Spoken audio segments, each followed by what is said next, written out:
Vamos a grabar la clase y luego la vamos a subir a YouTube. Bueno, no sé si ya tienen el programa, está también en...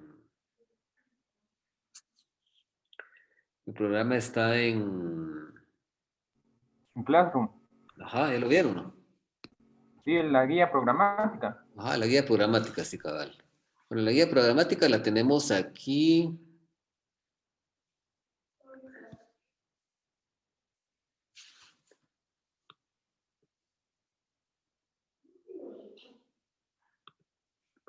La tienen en pantalla, la pueden ver, ¿no? Sí, correcto. Muy bien. Entonces, en la guía programática, ahí está básicamente la guía programática del curso. Fundamentalmente hace la presentación del curso, establece cuáles son las materias fundantes, cuáles son los prerequisitos, la justificación, que fundamentalmente la justificación es instaurar en el estudiante pues, los conocimientos básicos que le permitan de desarrollar el sistema de justicia civil, ¿verdad? Y para esto, pues es necesario que nosotros, dentro de los objetivos generales, vamos a explicar todas las teorías aceptables a las instituciones de derecho procesal civil y también las del proceso civil y mercantil. Desarrollar una serie desarrollar la capacidad de análisis del estudiante. También algo que es muy importante es que sea compelido de las principales eh,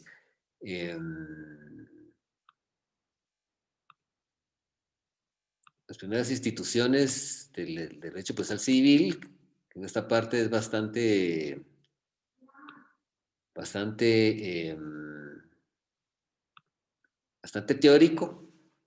También es importante que nosotros tengamos algunos laboratorios de casos prácticos donde vamos a eh, eh, practicar la redacción de memoriales, fundamentalmente. Y el contenido del curso pues tiene varias unidades temáticas a las cuales vamos a ir desarrollando. Y pues hay un reglamento de evaluaciones y es el que nosotros vamos a utilizar.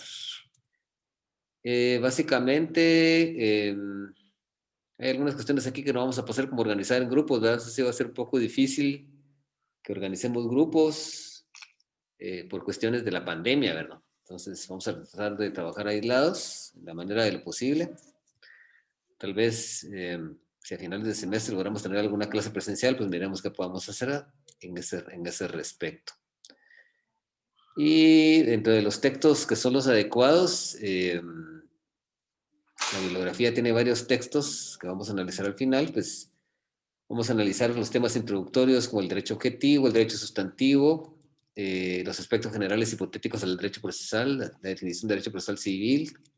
Vamos a analizar los conceptos fundamentales con relación al actor, de la acción procesal, la pretensión, la jurisdicción, la relación del Estado y la potestad jurisdiccional, que es la facultad de administrar justicia, la definición de jurisdicción, sus características y los poderes de la jurisdicción. Vamos a hablar también de la competencia, que es el límite de la jurisdicción. De los actos procesales los vamos a definir, los actos jurisdiccionales, los actos de comunicación. Y el medio de debate, que es el proceso civil, lo vamos a analizar. Su naturaleza, sus características, los objetivos, su razón de ser, todo lo que está aquí. Y fundamentalmente, después vamos a pasar a lo que son los objetos del proceso, vamos a entender quién es el actor, el demandado, la parte, la capacidad procesal, el tercero procesal, ¿verdad? Luego vamos a analizar algunos procesos cautelares, vamos a analizar los procesos cautelares, que son aquellos que sirven para preparar las resultas de un proceso.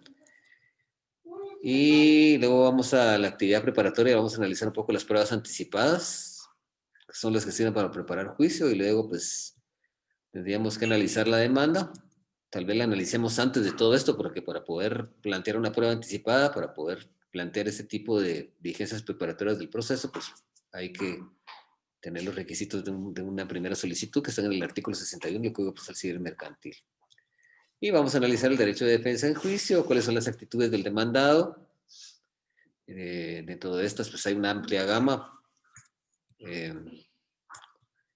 Eh, Vamos a analizar las excepciones, que son los medios de defensa que tiene el demandado para contradecir la pretensión del actor. Vamos a analizar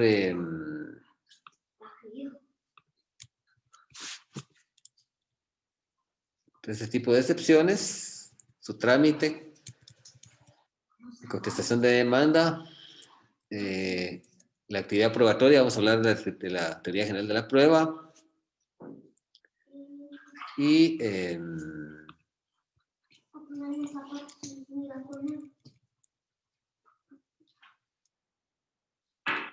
a analizar específicamente la teoría general de la prueba, todo lo que es la prueba, clases de pruebas, los momentos de la prueba y los sistemas de valoración, que tenemos varios, la legal tasado, la zona crítica, la libre convicción. Vamos a analizar de las diligencias de prueba en particular.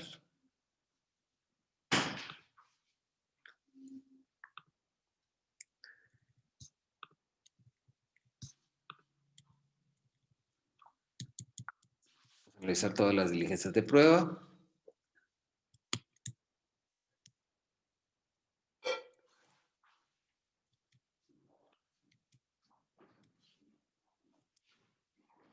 Luego vamos a analizar las formas anormales o excepcionales de determinación del proceso. Vamos a hablar de las impugnaciones. En fin, el programa es bastante extenso. Ojalá que tengamos la oportunidad de poder compelernos profundamente de él, ¿verdad? Ahora vamos a tratar de comenzar el curso. Entonces, si tienen alguna duda con relación a la forma como vamos a desarrollar el curso o alguien... Sí. ¿Sí? Usted hablaba que se tenían que hacer algunos memoriales. ¿Esos Ajá. memoriales se van a realizar así de forma física o los vamos a trabajar con la vía magnética? Lo vamos a trabajar manualmente, lo vamos a hacer a mano, redacción, los vamos a redactar a mano y los vamos a enviar a Classroom a través de un formato PDF. Así los vamos a trabajar. Ya cuando Muy sea bien, su momento. excelente. Ya cuando sea su momento. Sí, buenas noches, disculpe. Buenas noches. ¿Qué leyes vamos a utilizar en este semestre con Sí, usted? ya no vimos la bibliografía de ustedes, perdonen por andar. Vamos a ver, aquí está. Ya no vimos la bibliografía. Perdonen. Perdónenme. Qué bueno que me lo preguntó porque...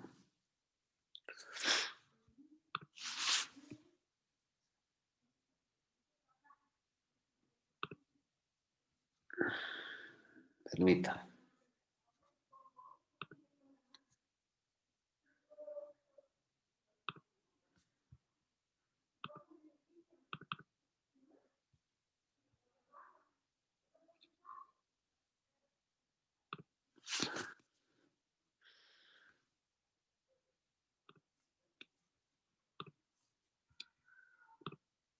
Bueno, dentro de la bibliografía, básicamente las leyes que tenemos que tener, que hay un montón de libros, ¿verdad? Bastantes. Los que les puedo recomendar yo es el de, no está aquí en el, es un libro bastante sencillo. Es el del doctor Mario Estordo Gordillo Galindo, es el Derecho Procesal Civil 1, que realmente pues lleva el proceso civil, lo desarrolla muy secuencialmente, de una forma muy interesante. Y también el del doctor Mario Aguirre Godoy, el extinto doctor Mario Aguirre Godoy. Es otro que... otro libro que les puedo...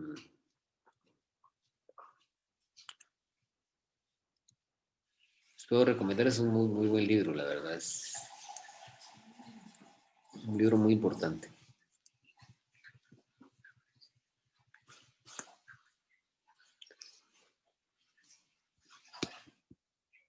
Y dentro de las leyes que vamos a utilizar el Código Procesal Civil y Mercantil,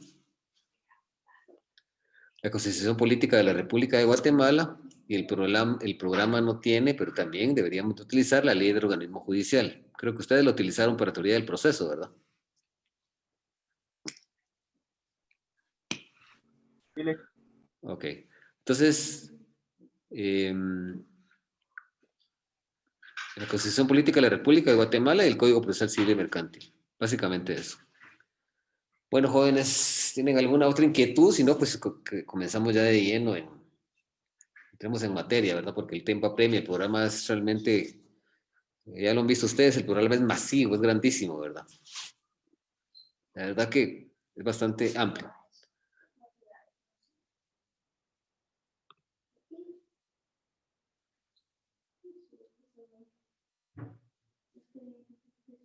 Por favor, me gustaría, la verdad que como desafortunadamente no estamos en una clase, ¿verdad? Pero me gustaría que encendieran sus cámaras, por favor. Yo sé que están sus nombres ahí, me gustaría que encendieran sus cámaras y les voy a ir preguntando a cada quien. Por favor, enciéndanlas. Para conocerlos, porque así sí.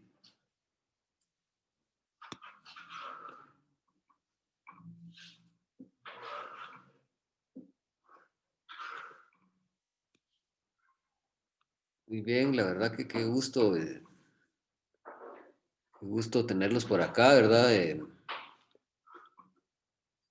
Todos ustedes no estaban el día anterior, ¿no? El viernes pasado que hicimos la reunión, no estaban todos ustedes. Ahorita vemos 23, habíamos apenas 19 en esa época, ¿verdad? Bueno, realmente para mí es un gusto estar acá. Como les digo, mi nombre es Rodolfo Estaro Chavarría Moreno. Y pues para mí es un gusto pues, impartir esta cátedra, este curso de Derecho Procesal Civil y Mercantil. La verdad que es una tarea titánica estar a través de estos medios. Me gustaría que encendieran sus cámaras, o algunos no pueden, no tienen, por favor, para que nos podamos, para que nos podamos conocer, porque tal vez así los voy conociendo. Pues sí les decía que no tengan miedo, hombre. Tratemos de encender las cámaras, por favor. Pues les decía que este servidor de ustedes tiene la tarea titánica de impartir este curso y estimaría que es cuestión de tiempo para que nos vayamos familiarizando. Quiero decirles que realmente el procedimiento de enseñanza-aprendizaje pues es realmente muy bonito. Desafortunadamente no estamos presencialmente, pero eso no obsta para que pues, las dudas que ustedes tengan las puedan plantear acá, ¿verdad? No tienen ustedes la oportunidad de poder hablar aquí las dudas, pues también me pueden llamar. Les voy a proporcionar bueno, ya tienen mi teléfono porque estamos todos en el chat, ¿verdad? Pero mi teléfono está en el chat. Ustedes pues tienen alguna duda, alguna cuestión por ahí, alguna cuestión que no haya quedado muy clara, que ustedes no puedan resolver acá. Lo ideal sería que lo platicáramos acá. Y si no, pues que platicáramos por el chat o alguna vía ahí que tengamos la oportunidad de poder solventar esas dudas. Creo que no hay que quedarse con las dudas debemos disiparlas. Creo que eso es importante, no quedarse con las dudas, porque las dudas son como manzanas podridas. Dejamos una manzana podrida en el cajón de las demás manzanas y les pudre absolutamente todas, ¿verdad? Se pudren todas. Entonces, la verdad que mucho gusto a Selvin Chocoj de León, es un gusto conocerlo, también a Axel Dubán Rosa Absun, a Germán Osvaldo Alarcón, a Mayrol Andrés Sandoval, a Arlene Paona Jiménez Gudiel, que no ha encendido su cámara, a Leslie Elizabeth Lima, mucho gusto, a Ludwig Carrillo, a Alvin Orlando Cantoral, mucho gusto. Saludos. Mucho gusto. A Yasmín Eliana Figueroa, también mucho gusto. A José Valdemar Galicia. A María Fernanda Aguilar, mucho gusto de conocerla. También a Paola Coto Bonía, a Uner Román Agustín, a quien ya tenía el gusto de conocer con antelación a esta oportunidad, este curso. A Orlando Martínez, a Jennifer Alexandra Aguilar, a Diana Elizabeth Aguilar, a Byron Salazar, a Álvaro Palma, mucho gusto, a iPhone de Stephanie, perdón, a Stephanie, a Madeline Muñoz, a Axel Omar Cruz Recinos y a Astrid Isabel Tecida Janel. Es un gusto conocerlos a todos. Es para poderme familiarizar con sus nombres y que, pues, bueno, que tengamos la oportunidad de estar por acá. Realmente es esta oportunidad, que es una oportunidad, ya les voy a, primero Dios, ya mañana, el viernes sería, el jueves, ¿verdad? Tenemos otra vez clase. El jueves ya les voy a distribuir lo que es el cronograma de actividades, es decir, no lo he podido terminar. Quiero decirle que las actividades que vayamos teniendo, pues están en el cronograma de actividades, y si de repente pudiera darse la casualidad de que se programa algún laboratorio o alguna actividad de las que vayamos a tener, si desafortunadamente coincide con la de otro catedrático, vamos a tratar, o sea, los laboratorios no son una camisa de fuerza realmente, ya lo veo así. Aquí realmente podemos hablar, aquí creo que platicando se arreglan, podemos solventar muchas problemáticas. Si existe algún laboratorio programado y se da el mismo día que el que tiene otro catedrático, podemos hablar para poderlo reprogramar, ¿verdad? Los laboratorios no son camisa de fuerza, como le digo por ahí, y de repente, pues, por esas circunstancias podemos reprogramar los laboratorios. Una cuestión que es muy importante, que hay que tomar muy en cuenta, señores, es que yo sé que hay problemas de conexión.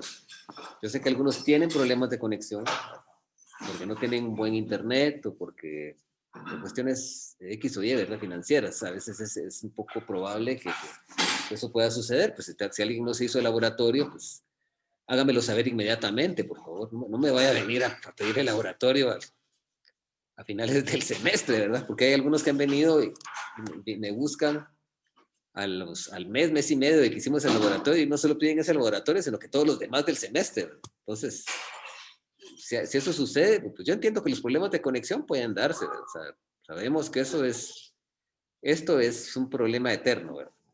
Ahora con esto de la pandemia, que a veces las redes se saturan. Lick, disculpe, Sí, sí, dígame. la compañera Arlene Jiménez está pidiendo que le acepte la Ok. entrada a la Hágame favor de escribirle, dígale que se presente, por favor.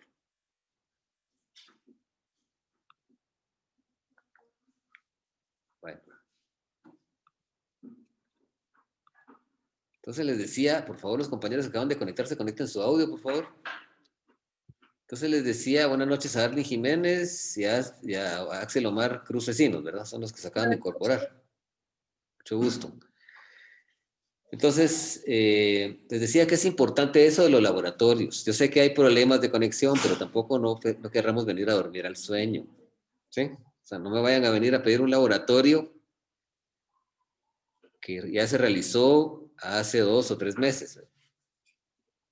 O sea, los laboratorios, yo entiendo, pueden haber problemas de conexión, pero igual ustedes me pueden escribir al día siguiente o no sé, me llaman y entonces ya miramos cómo podemos hacer para poder solventar esa problemática.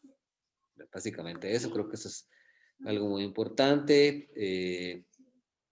La verdad que yo creo que nos vamos a llevar bien. La verdad que yo ya tengo algunos poquito de tiempo ahí de dar clases y creo y estoy convencido que nos vamos a llevar bien. Creo que para mí el estudiante es muy importante.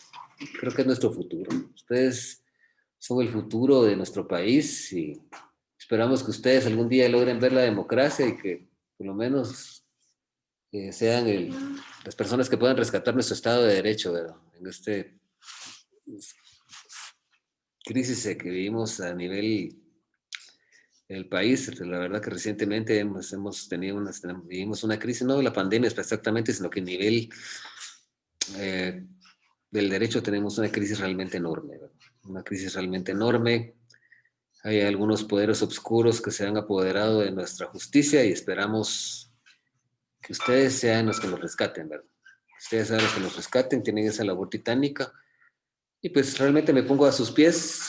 Quiero que me vean como un amigo, no como un catedrático. De esa forma nos tenemos que tratar. Para mí el estudiante, como les digo, es alguien al que hay que darle la mano, hay que saberlo llevar. Yo no soy de la idea que el estudiante hay que tirarlo a la piscina y que mire cómo nada, no. Nos vamos a tirar a la piscina, nos vamos a tirar todos. ¿Verdad? Ya sea que quieran que nos tiremos a la piscina o al mar o a donde quieran que nos tiremos, pero nos vamos a tirar todos. Aquí somos un equipo, todos somos un equipo. ¿Sí? Todos somos un equipo y si yo estoy aquí, fundamentalmente mi misión es llevar el mensaje de la forma más adecuada, de la forma más coherente que se pueda. ¿Sí? Ese es mi objetivo, que el mensaje se entienda. Entonces, por eso les digo, para mí el estudiante no es un rival al cual debamos de llevar mal o aniquilar, o no. Simple y sencillamente hay algunos catedráticos que ven al estudiante como un rival, ¿verdad? Que hay que ir disminuyendo, que hay que ir limitando, pero no. Para mí el estudiante es alguien muy importante. Ustedes son el futuro de nuestro país, son el futuro de nuestra democracia, de nuestro Estado de Derecho. Y estoy convencido que en Jalapa hay bastante talento, ¿verdad? Las promociones anteriores pues no han sido la excepción. Y pues con eso quisiera iniciar la sesión de hoy para que platiquemos ya un poquito acerca del programa. No sé si tienen alguna duda o alguna pregunta, alguna acotación, alguna cuestión, algún pensamiento, alguna anécdota o algo que quieran compartir antes de que ya podamos comenzar a desarrollar el curso.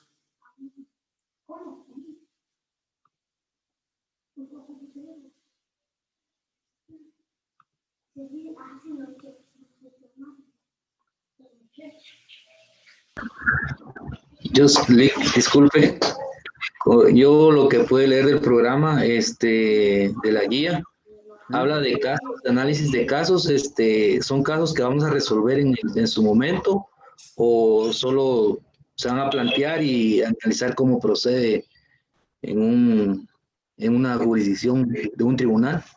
Tenemos que poner casos concretos, ¿verdad? Algunos casos concretos, vamos a tener algunos laboratorios de análisis de casos por ahí, ¿verdad? Sobre todo cuando veamos cuestiones de jurisdicción y competencia, creo que ahí vamos a tener algunos laboratorios de análisis de casos. La verdad que creo que esa es la base de todo, ¿verdad? La base del proceso civil, ¿verdad? La verdad que eso es lo que se ve todos los días allá afuera, ¿verdad? Así lo vamos a trabajar. No sé si alguien más quiere hacer alguna otra acotación. Si no, pues nos tiramos ya de lleno con la... No me he tirado tiempo esto, ¿verdad? Todavía no. Como que ya pagaron la membresía. Qué bien. La verdad es que es una buena noticia. Bueno, entonces comencemos un poquito a hablar un poquito nosotros de lo que es el tema este de hoy del...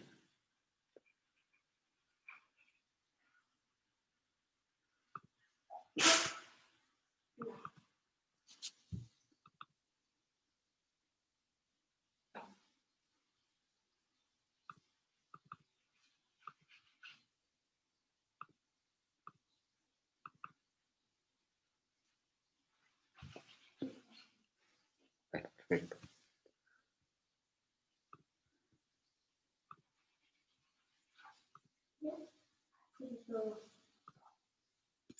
Bueno, ¿sí pueden ver en pantalla? Sí se ve. Bien, vamos a comenzar a compartir esto. Bueno, bienvenidos a Derecho Procesal Civil. Vamos a comenzar a desarrollar alguna parte, esta parte del curso. Ese es Derecho Procesal Civil 1. Y vamos a comenzar platicando un poquito de lo que es el derecho objetivo y el derecho subjetivo. Bueno, fundamentalmente, el derecho objetivo, fundamentalmente es un mandato de observancia general para el conglomerado social. Ese mandato es contenido en una norma y hay una hipótesis normativa y fundamentalmente esta prohíbe, permite, faculta, combina a hacer o no hacer algo, ¿verdad? Esta regla de conducta pues debe observarse de forma coactiva en el caso de que ocurre la hipótesis prevista en la norma. Pues, ¿cómo se da esto? Este es un mandato de observancia general. ¿Por qué? Porque las normas están creadas, sobre todo las de derecho sustantivo y también las de derecho procesal, son normas que no son creadas para un sujeto en sí, no son creadas para Estuardo Chavarría, no son creadas para Abner o para Selvin o para Diana, no. Son creadas para todo un conglomerado social, son creadas para todo un país, son creadas para el pueblo de Guatemala. Por eso es que es un mandato de observancia general para un conglomerado social. ¿Por qué? Porque esa norma no está diseñada. Cuando nosotros creamos el derecho de alimentos, cuando establecemos que el derecho de alimentos es un derecho inherente a la persona humana y que establecemos qué personas son susceptibles de pedirse alimentos, estamos estableciendo fundamentalmente que ese mandato de observancia general, ¿por qué? Porque es para todo el conglomerado social, para las personas que sean susceptibles de pedirse alimentos dentro de los presupuestos que la ley. Y decimos que hay una hipótesis, una norma, porque esta hipótesis, en un momento determinado, al conjugarse cierto caso concreto, al acaecer un suceso en el mundo fenoménico exterior y poderlo incorporar esa norma, pues esa norma nos va regularmente a prohibir, va a permitir, va a mandar a hacer algo, nos va a prohibir hacer algo, ¿sí? Y esa regla de se basa de forma coactiva, ¿verdad? ¿Sí? Por eso ponemos el ejemplo del derecho de alimentos, que un padre le debe dar a un hijo, porque si no se lo da, entonces, ¿qué sucede si yo tengo un hijo y no le doy alimentos? Pues lógicamente que la madre o la persona que ejerza la representación de ese menor me va a entablar una demanda a mí y me va a obligar de forma coactiva a que yo le entregue una pensión de alimentos. Básicamente eso. Entonces, ese es el derecho objetivo, ¿sí? Como les digo, es ese mandato de observancia general para toda la sociedad que es de carácter coercitivo, que prohíbe, permite, manda hacer algo o impide hacer algo, prohíbe hacer algo. Entonces, si hay alguna duda en cuanto al derecho objetivo, podemos continuar.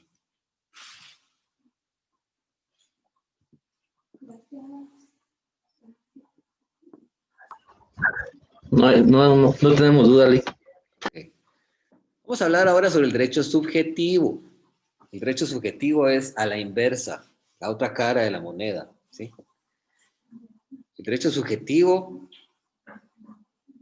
normativa, la norma esta, es una facultad que tiene un sujeto de realizar ciertos y determinados actos que lógicamente que están regulados en la ley y de que dependen de la autonomía de la voluntad del sujeto. Esa persona va a tener la facultad de poder exigir a otra el cumplimiento de un deber jurídico. O sea, aquí se desprende que estas son las famosas normas facultativas.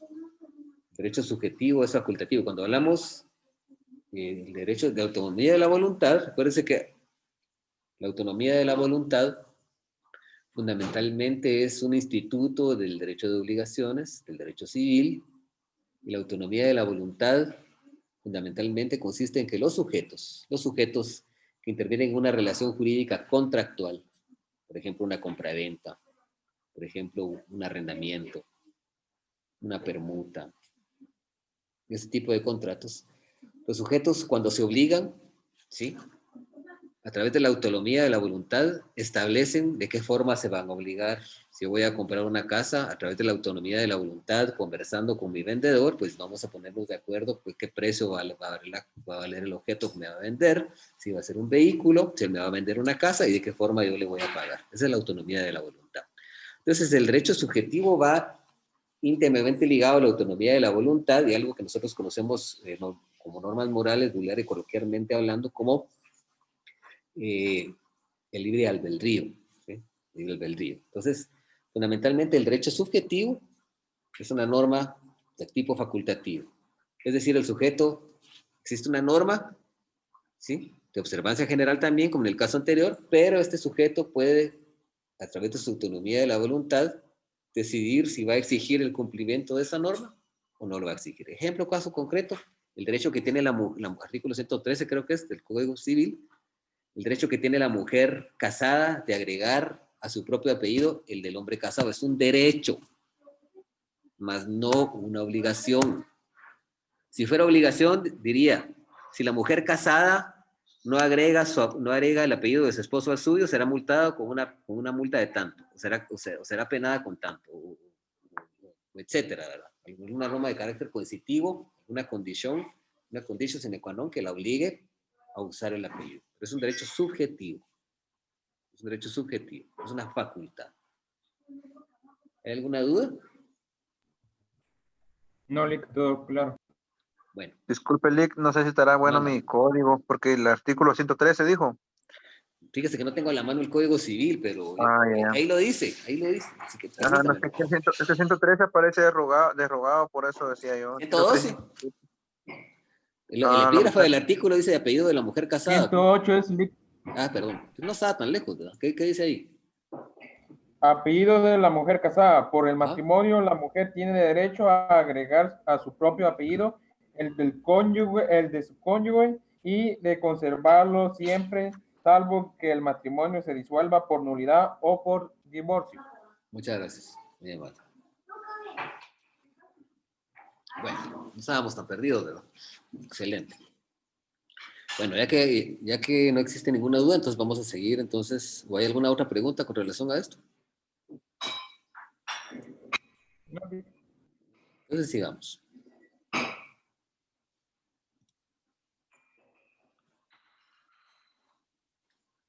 Estos son viejos conocidos nuestros de la teoría general del derecho.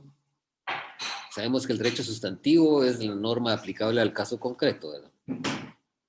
También son un conjunto, el derecho sustantivo es un conjunto de normas que son de observancia general, que van a regular las relaciones jurídicas de los sujetos, de las personas. Cuando hablamos de las personas, pues tanto individuales como jurídicas, y que en un determinado tiempo, modo y lugar van a generar derechos y obligaciones, y pueden ser objetivas o subjetivas, así o sea, imperativas o facultativas, y que son creadas por el Estado a través del organismo legislativo. Cuando hablamos del derecho sustantivo, estamos hablando de una norma, es una hipótesis normativa aplicable a un caso concreto. El ejemplo del derecho de alimentos, que la habíamos analizado en común.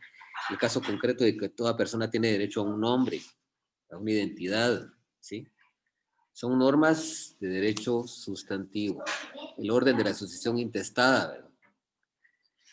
También son normas de derecho sustantivo, el derecho de propiedad, la copropiedad, el usufructo. Todo ese tipo de figuras son figuras de derecho sustantivo. Lo que está en el Código Civil son normas de derecho sustantivo. ¿Sí?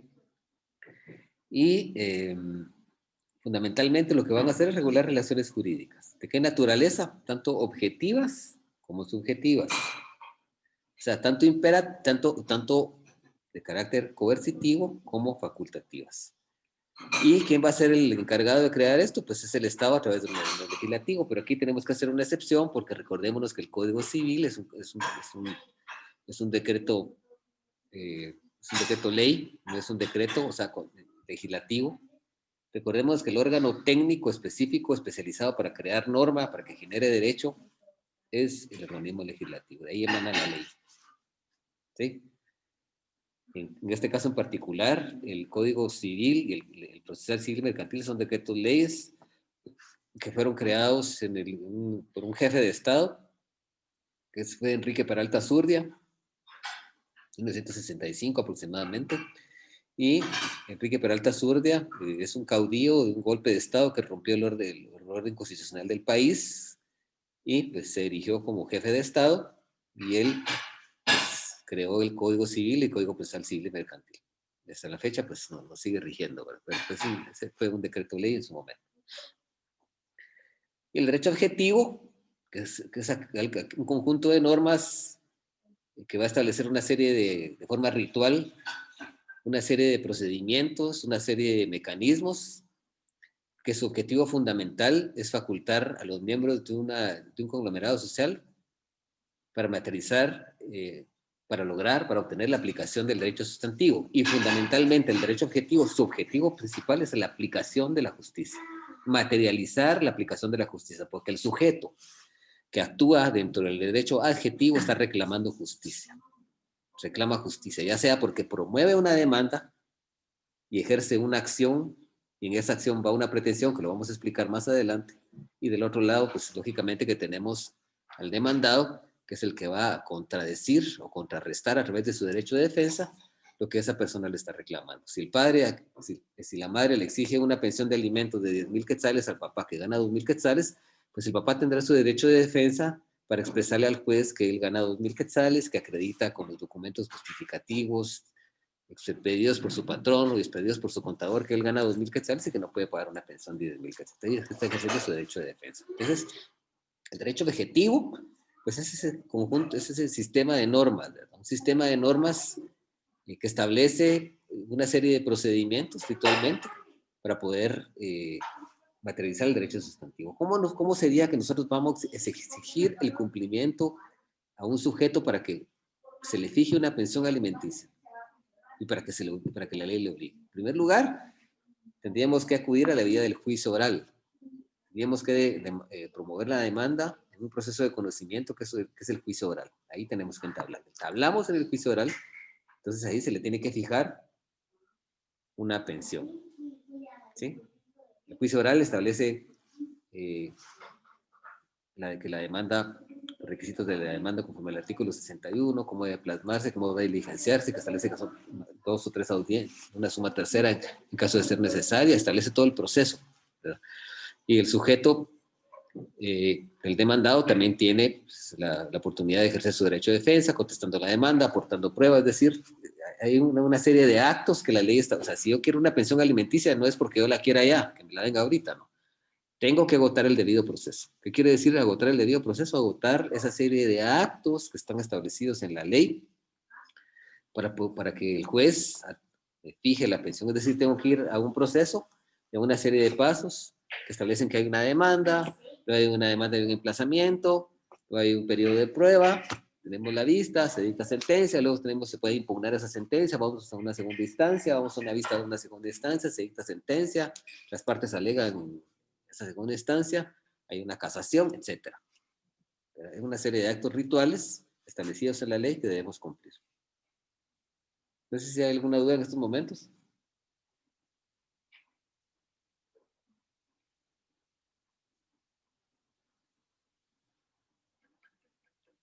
¿No hay ninguna duda? No, Lick, todo bien. Perfecto, muy bien. Bueno. Esto ya lo habíamos visto, ¿verdad? Bueno. Vamos a hablar ahora, vamos a dar un concepto, les quiero explicar algo que es muy importante, jóvenes, algo que es importante, que es vital.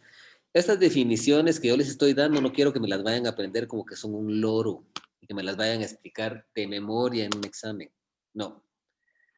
Afortunadamente, nosotros permitimos que el estudiante tenga la capacidad de resolver con sus propias palabras. El estudiante puede contestar con sus propias palabras. Nosotros no pretendemos que lo que nosotros venimos a dar acá sea repetido de una forma exacta como está aquí, sino que el estudiante me pueda definir, me pueda explicar. Si me dice que el derecho es sustantivo y lo adornamos con un montón de palabras elegantes ahí, pero si me dice que el derecho sustantivo es aquel derecho, es aquella norma de observancia general aplicable a casos concretos, podría ser una buena explicación. Se me dice que el derecho objetivo es aquel derecho que establece una serie de mecanismos para poder permitir aplicar el derecho sustantivo. Me parece que es una definición totalmente válida. O sea, damos estas definiciones de tipo amplio, pero es para que se entienda. El derecho se ejerce estudiando, se aprende estudiando y se ejerce pensando. Entonces no es que se venga a contestar así como está aquí, pero sí necesito que ustedes manejen la esencia en su cerebro, que tengan la esencia de esto. Y que si no les parece lo que está aquí, pueden ir a buscar otros libros. Ahí en la guía programática hay un montón de textos. ¿Sí? Hay un montón de textos. Ahí está ese libro de Couture, es un libro precioso. Pueden encargárselo de un domingo. Este libro, el libro del doctor Mario Aguirre Godoy, que son 3 tomos. realmente es demasiado grande, son 3 tomos. Para comenzar podrían comprar el primero, ¿verdad? Pero son 3 tomos. Está ahí hasta una parte práctica de cómo redactar memoriales. Hay un libro que no está en el programa que es el de Mario Efraín Nájera Farfán. Ese es un libro precioso. También son 3 tomos. Sería bueno invertir en eso y trae cómo redactar un montón de los memoriales. Explica.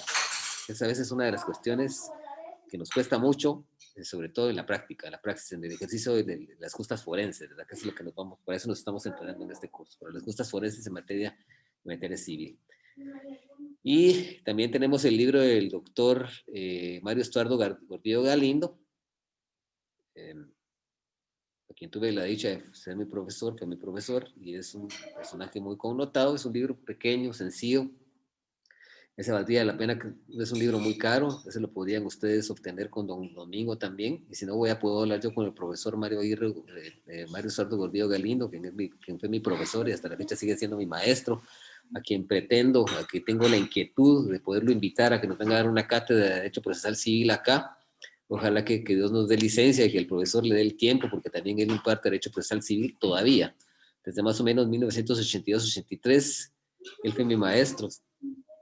Y realmente es un personaje, una luminaria del Derecho Procesal Civil. Ojalá que tengamos la oportunidad que pues, pueda estar acá entre nosotros. Entonces les decía que esto no es una camisa de fuerza, es de entender. Por ahí he oído catedráticos que vienen y, por ejemplo, si no se pone una palabra, una coma, no, es de entender la esencia de esto. Es el objetivo esencial, la esencia de la institución en sí. Bueno, vamos a analizar ahora, vamos a hablar un poquito, ya vamos a dar un concepto de derecho procesal civil, y fundamentalmente, pues el derecho procesal civil, pues es un conjunto de normas, de principios, de doctrinas, que tienen fundamentalmente, están compuestos a través de una serie de mecanismos rituales. Esos mecanismos rituales contienen una serie de procedimientos, una serie de procesos, una serie de actos procesales, que tienen como objetivo esencial materializar el derecho civil sustantivo, es decir, permitir la aplicación del derecho civil sustantivo, con el objeto de dirimir un derecho controvertido. ¿Sí?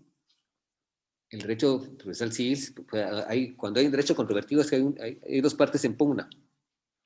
Una parte que exige la aplicación, el imperio, la modificación, la extinción de un derecho, y la otra que pretende lo contrario, o que lo reclama. ¿Sí? Y también permite regular la intervención voluntaria, y eso se da cuando no hay litis en los sujetos procesales, ¿cierto?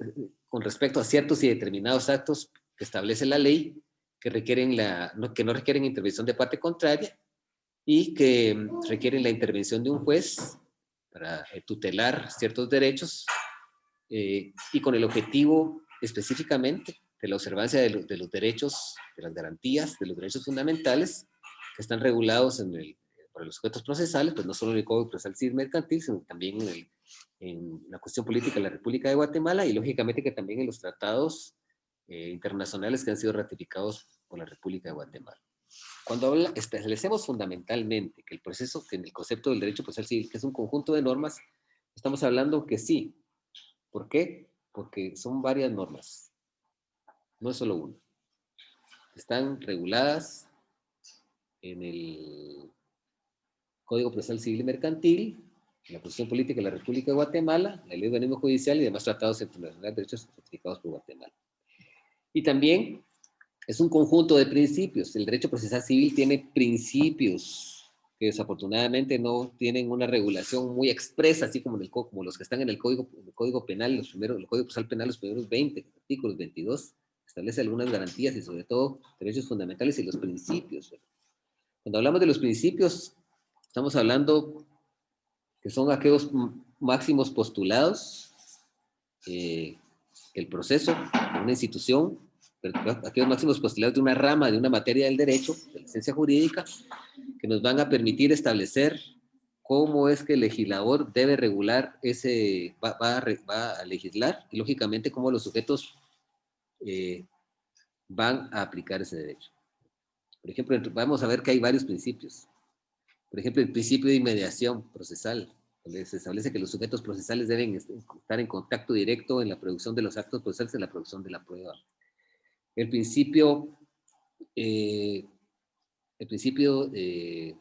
dispositivo que establece que el proceso civil es eminente, se va a diligenciar a requerimiento de parte. Y en sí vamos a ver varios principios que los vamos a analizar ya en su momento. Y cuando hablamos de un conjunto de doctrinas, es decir, todo lo que Couture, todo lo que Mario Aguirre Godoy, lo que Mario Estuardo Gordillo Galindo, Nájera Farfán y los demás autores que están citados ahí, Rogina Villegas, Moto Salazar, etcétera, etcétera, etcétera. Entonces, lo que esos procesalistas han desarrollado, todos esos libros de texto y todos esos doctrinas, conceptos, tienen una serie, las doctrinas son una serie de teorías que nos van a enseñar cómo aprender, por ejemplo, cómo conceptualizar las distintas instituciones del derecho procesal civil, cómo entenderlas, cuál es una naturaleza jurídica, por ejemplo, ¿verdad? Y esas se van a plasmar a través de una serie de actos, cuando hablamos de una serie de mecanismos, que hay una serie de actos y procedimientos. El objetivo específico de esos actos es permitir que el derecho civil sustantivo nazca en la vida jurídica. Y específicamente el derecho procesal civil tiene una gama importante cuando hay pugna, cuando hay un derecho controvertido.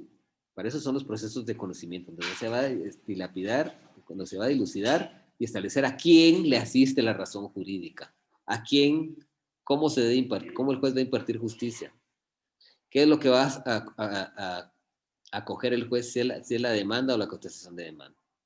Hay un derecho controvertido, ¿sí? Alguien viene y quiere reclamar un terreno que le han quitado por la fuerza.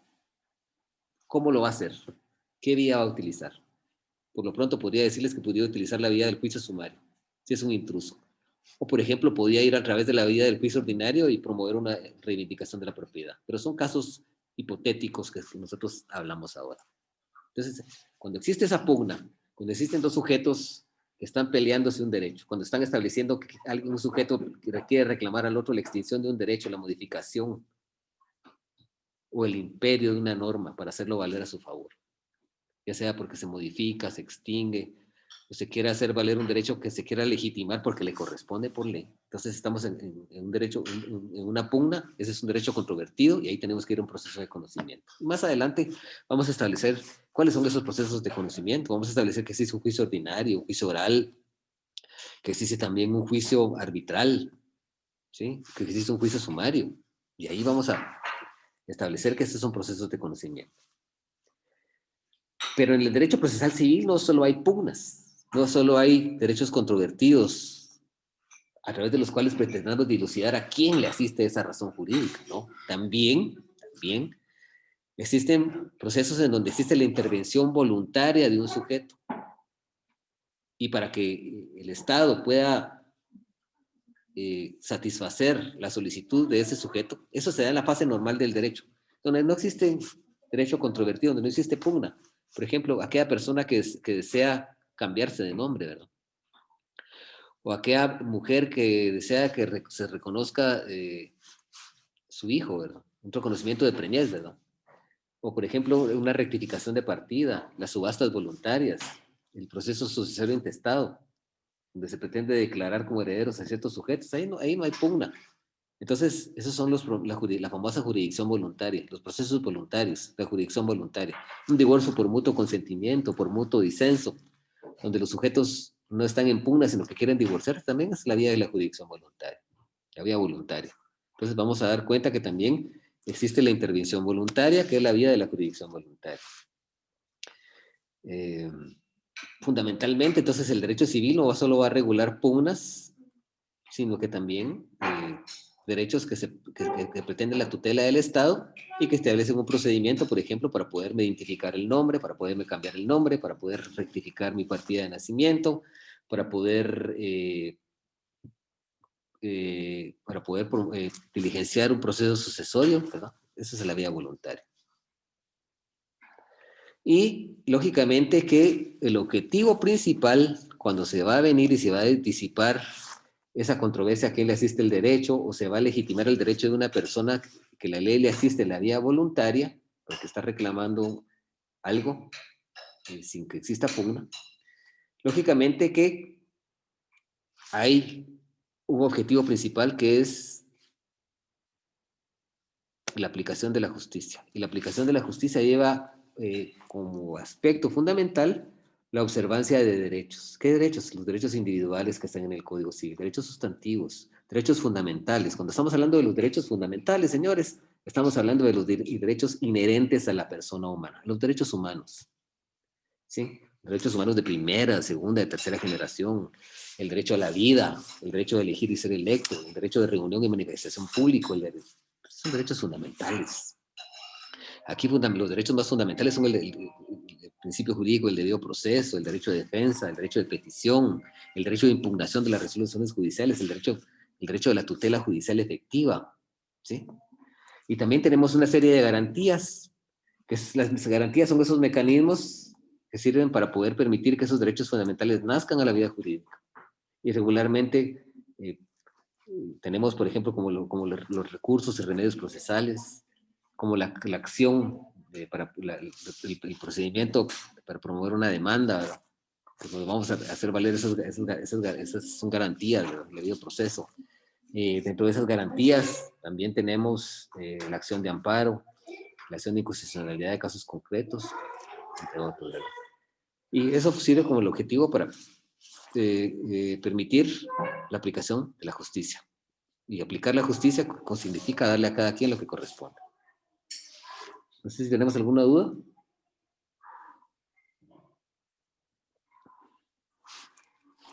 No, Lick. ¿Alguna duda? No tengo. Lick, yo solo estaba pensando, Selvin, Ajá, muy bien. con respecto a lo que nosotros nos vamos a enfocar o tenemos que analizar, va a ser en conflictos o problemas que tengan entre particulares. No vamos a tocar algún tema, digamos, de algún problema que se dé entre un banco y un particular. Sí, sí. Bien, también. Sí, esos son, sí. O sea, cuando estamos hablando de problemas, estamos hablando de todos los problemas que tengan que darse en el fuero civil y fuero mercantil. Desde una demanda de alimentos hasta un juicio de enriquecimiento sin causa entablado por un banco, porque, por ejemplo, pudo haber dispuesto ilegalmente, por ejemplo, de nuestros ahorros, ¿verdad? También. Pero miren, el derecho procesal civil no solo ve pugnas, también hay ciertos derechos ciertos procedimientos que están establecidos en la ley en donde no hay un contrario, no hay una parte contraria, no hay un demandado. Por ejemplo, el derecho sucesorio, cuando una persona quiere, van a reclamar, por ejemplo, a través de un testamento y dice, tú dices quiénes son los herederos, eso tiene que seguir un procedimiento para que les adjudique la herencia. ¿Sí? Si una persona quiere cambiarse de nombre, tiene que seguir un procedimiento y no hay una parte contraria. Si una persona quiere rectificar su nombre que está mal en una partida, tiene que hacerlo, hay un procedimiento y no hay parte contraria, también hay de esos. O sea, no solo es pugna. Muy bien, gracias, Ali. Ok.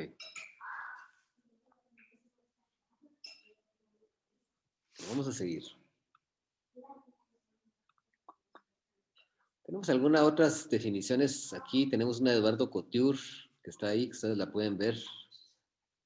Él define el derecho procesal civil, dice, me la voy a permitir leer porque es de él, pero dice, es la rama de la ciencia jurídica que estudia la naturaleza, desenvolvimiento y eficacia del conjunto de relaciones jurídicas denominado proceso. Es una revisión bastante... Aquí hay dos mías, dice el derecho que sirve, es un mecanismo jurídico para permitir la aplicación del derecho civil sustantivo. Totalmente válido, totalmente válido. Dice, es un medio jurídico adecuado o idóneo, ¿verdad? Para permitir el derecho que el derecho civil sustantivo pueda ser aplicado en su caso, a un caso concreto y que nazca la vida jurídica. Y en sí, el objetivo del derecho procesal civil es establecer una serie de normas que permiten una serie de mecanismos para que el derecho civil sustantivo pueda nacer a la vida jurídica. ¿Sí? O es el canal o el medio, como ustedes quieran, para que el derecho civil sustantivo nazca a la vida jurídica. Ese es el objetivo. Aquí hay otras definiciones. Como le digo, ustedes pueden crear su propia definición. pueden analizar las que hemos dado aquí y tener su propio concepto. Pero tienen que tener en cuenta que cuando ustedes desarrollen, cuando ustedes construyan una definición de alguna institución del derecho, acostúmbrense que a cada uno de los presupuestos de esa definición, por ejemplo, nosotros la podamos explicar. Porque, por ejemplo, si nosotros definimos una compraventa, ¿verdad? Entonces, por ejemplo, mencionamos que es un acuerdo de voluntades, por el cual una persona denominada vendedor transfiere la propiedad de una cosa. Es que es un acuerdo de voluntades, por ejemplo. Entonces, es cuando dos sujetos acuerdan una serie de estipulaciones, una serie de prestaciones que se van a ejecutar entre sí. En este caso, el pago del precio y la enajenación de la cosa, básicamente. Entonces, sepamos nosotros que cuando vamos a definir algo, nosotros no nos acostumbremos a aprendernos eso de memoria sin poder explicar en su estructura cada uno de los elementos de esa institución, ¿verdad? Que nosotros sepamos, ¿verdad? Si nos preguntan, pues, ¿qué es un vaso? Pues es un objeto de cristal que sirve como recipiente para poder tomar líquidos. Podría ser una definición válida de un vaso, ¿verdad? Pero algún otro podría ser es un objeto de cristal o de plástico en el cual se deposita un líquido y cuyo objetivo principal es llevarlo a que un ser humano lo pueda absorber. Pues hay muchas formas. Pero para eso lo importante es leer. Lean ustedes muchos, lean de sus diapositivas, lean el código. El código a veces es un poquito árido, tirarse de una vez, pero vamos a ir llevando poco a poco. Lo principal es que ustedes se vayan compeliendo de eso, se vayan compeliendo, vayan analizando, vayan leyendo. Y por eso es importante también auxiliarse de algunos libros para que ustedes puedan ir desengranando todo esto. Bueno, vamos a analizar un poquito la estructura del... Jóvenes, una pregunta. ¿A qué horas tienen ustedes clases? A las 7:30, ¿no? Sí, a las 7:30, Lick. Bueno, ¿y con quién les toca? Con la licenciada Marta. No, con el Lick Arnaldo. Con la licenciada Bernal. Ah, qué bien, calidad. Y él comienza a las 7:30 de plano. Regularmente, sí. Vamos a hacer algo, vamos a terminar como a las 7:15 todas las veces. Para que él tenga tiempo ustedes de tomarse su refrigerio por ahí y que aquel tenga tiempo de utilizarla, porque él va a utilizar esta misma cuenta, entonces tengo que salirme con tiempo para que él la pueda usar. ¿Sí? Y una cuestión, algo que es muy importante es que voy a tratar de conectarme unos 5 minutos antes para que siquiera a las 6:10 ya estemos todos ya listos. ¿Sí? Y los que vayan incorporándose, que los dejemos. De repente le voy a dejar por ahí al moderador a alguien para que los vaya admitiendo, ¿verdad? Pero bueno. La estructura del Código Procesal Civil y Mercantil prácticamente está regulado en 4 libros. Esos libros a su vez tienen algunos títulos y secciones, ¿verdad?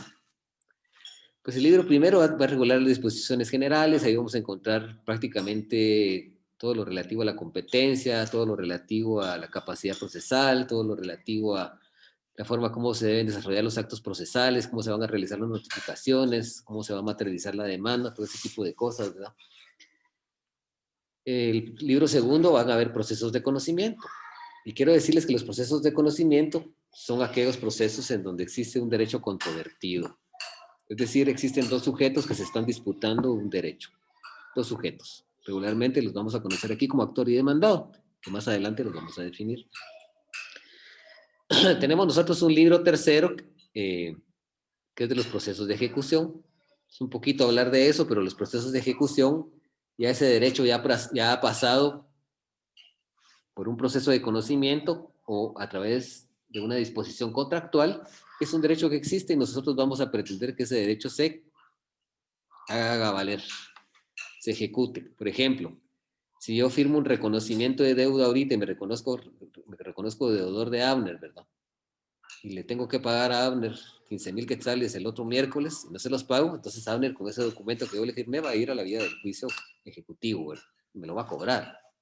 Si tengo una sentencia de alimentos que establece el cobro de una pensión alimenticia y el alimentante, el papá del niño, no lo paga, entonces yo tengo que irme a la vía de apremio para cobrar una obligación que ya se plasmó, que se plasmó antes en un juicio ordinario. Esas obligaciones están plasmadas, se han plasmado y se generan o emanan de un proceso de conocimiento o de un acuerdo de voluntades generalmente, o por disposición de la ley. De ahí tenemos los procesos especiales, que es la famosa jurisdicción voluntaria, que es donde no existen derechos en conflicto, la fase normal del derecho. Todo eso que ya hemos hablado del cambio de nombre, de la identificación de persona, del divorcio voluntario, de las subastas voluntarias, del proceso sucesorio testamentario o intestado, la rectificación de partidas, todo ese tipo de circunstancias, todo ese tipo de instituciones. Dentro del libro quinto, pues tenemos las alternativas comunes a todos los procesos y dentro de las alternativas que son comunes al proceso, pues vamos a encontrar los procesos cautelares, ¿verdad? Cuando estamos hablando de un embargo, como estamos hablando del arraigo de una persona, que una persona no pueda salir del país, o que una persona se le impida que venda un bien, que no se limita la libre disposición, o que tengamos el secuestro de un bien. Entonces eso es alternativas comunes a los procesos. Y tenemos un libro sexto que es muy importante, que es la impugnación de las resoluciones judiciales. Esa impugnación de las resoluciones judiciales son aquellos mecanismos de defensa que establece la ley para poder fiscalizar las resoluciones de los órganos jurisdiccionales, las resoluciones de los jueces, ¿sí? Cuando una resolución de un juez a nosotros nos parece que es arbitraria, que es injusta, que no está bien, que no está pegada a derecho, entonces podemos nosotros impugnar esa resolución para que el mismo juez, en caso de un remedio procesal, o para que un juez superior, en el caso de los recursos, pueda revisar esa resolución a través de ese derecho, porque el derecho de impugnación es un derecho fundamental, que es parte de la tutela judicial efectiva, y que pueda revisar el fallo del juez inferior y verificar si está apegado a derecho. Si reúne los requisitos tanto intrínsecos como extrínsecos, o sea, las formalidades o el derecho sustantivo que hay inmerso en la resolución está apegado a derecho. Eso es lo que se persigue.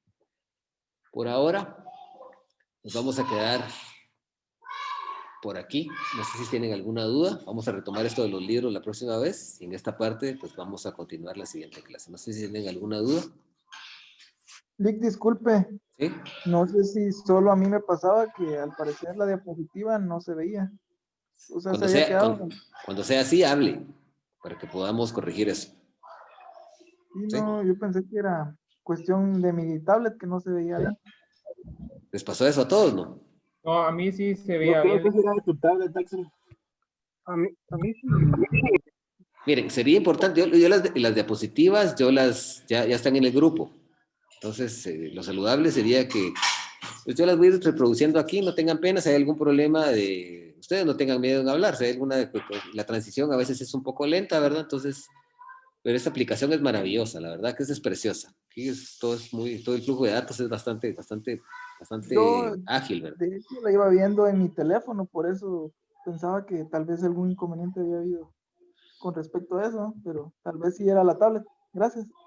Bueno, estamos a la orden, cualquier cosa estoy para servirles. Bueno, jóvenes, la verdad que ha sido un verdadero honor estar acá y ya en la próxima clase ya voy a pasar asistencia, les voy a pasar un formulario para que ustedes vayan tomando en cuenta que nosotros tomamos muy en cuenta la asistencia, que es muy importante, ¿verdad? Cualquier cosa, pues estoy a las órdenes y con esto vamos, por ahora ha sido todo, ¿verdad?